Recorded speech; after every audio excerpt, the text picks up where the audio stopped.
পরবর্তী সংবাদে। ঘটনা শুক্রবার দুপুরে বিশালগড় মহকুমা শাসকের অফিস সংলগ্ন মুরাবাড়ি সড়কে জানা যায় বাপ্পি দাস নামে এক ব্যক্তি TR03J7877 নম্বরের বাইক চালিয়ে দ্রুত গতিতে যাওয়ার সময় রীনা দাস নামে এক মহিলাকে সজোরে ধাক্কা মারে এবং বাইক চালকও দুর্ঘটনার কবলে পড়ে। এতে বাইক চালক বাপ্পি দাস ও পথচারী রীনা দাস গুরুতরভাবে আহত হয়। দমকল বাহিনীর কর্মীরা আহতদের উদ্ধার করে বিশালগড় মহকুমা হাসপাতালে নিয়ে যায়। বিশালগড় মহকুমা হাসপাতালের কর্তব্যরত চিকিৎসক প্রাথমিক চিকিৎসার পর আহতদের উন্নত চিকিৎসার জন্য জিবি হাসপাতালে রেফার করে দেন। আমরা বিশালগড় একটা ফায়ার স্টেশনের কলাইছে যে অফিসের পিছিয়ে একটা বাইক অ্যাক্সিডেন্ট করছে।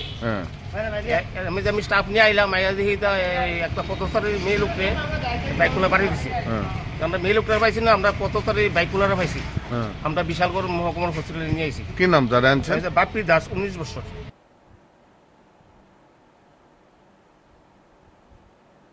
দ্রুতগামী বাইকের ধাক্কায় গুরুতর আহত বাইক চালক সহ এক পথচারী।